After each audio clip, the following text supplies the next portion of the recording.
So, due to a very important and significant problem, the farmers today find themselves in a great deal of trouble. Stem bleeding is a major issue that is present in everyone's farm. I am providing a detailed scientific report regarding this one by one.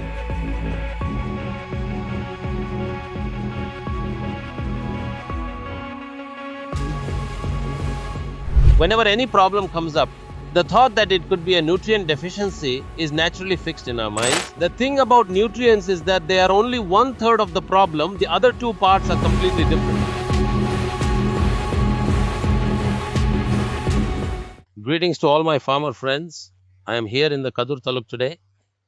I am currently in a coconut grove right now.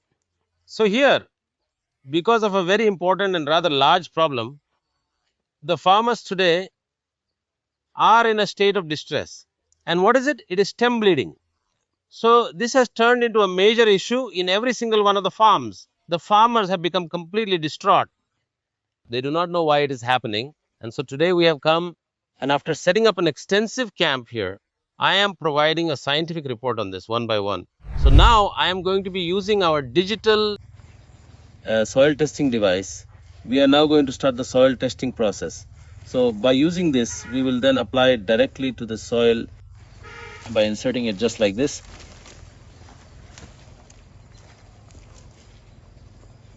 Here, we will be examining the various chemical properties that are present within the soil, the chemical properties of the soil. The complete data will be generated. I would like to present a scientific report regarding this. And what that means is, the thing that we generally know, or what our farmers are typically aware of, is that if any kind of problem should arise, it could be a nutrient deficiency. That idea is naturally fixed in their minds. But let me tell you one thing.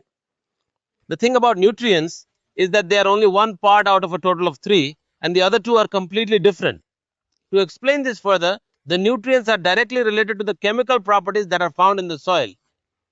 So, we are only concentrating on that one thing today, and by doing that and only that, we are now facing these kinds of problems.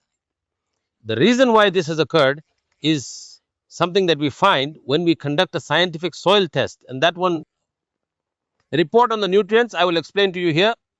You see, NPK, the main nutrients, are required. When it comes to nitrogen, there is about 162 kilograms in 1 acre.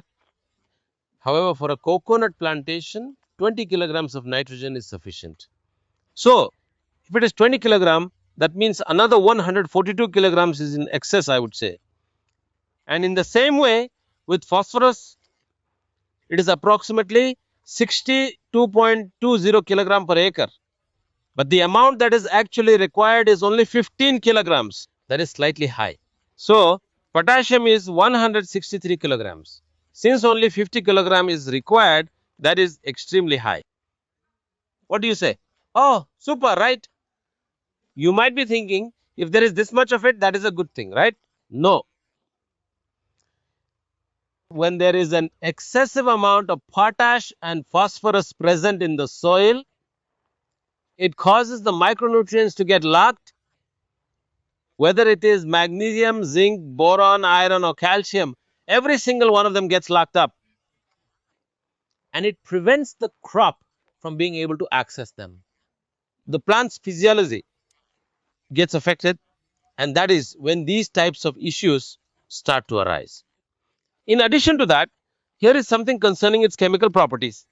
The pH of the soil is 7.16. It is just alkaline, slightly alkaline, which is no problem. But the EC is 2.13, and this is a bit high. So, this excess is the very thing causing the trouble here today. How so? Since the soil's chemical properties are so rich, it has affected the biological and physical properties of the soil. And by biological properties, I mean the soil should contain crores and crores of organisms, specifically microorganisms. And to tell whether those microorganisms are present or not, there should have been earthworms. There are no earthworms here. Without earthworms, the soil's biological quality is poor, so its physical quality is also poor, and the soil's chemical quality, to balance it, the lack of that biological property is the reason. See, when the physical quality means no air in the soil, the roots do not get air, it becomes airtight. When it becomes airtight, the white roots did not develop. When the white roots did develop, it was unable to absorb the required nutrients, experiencing nutrient deficiency.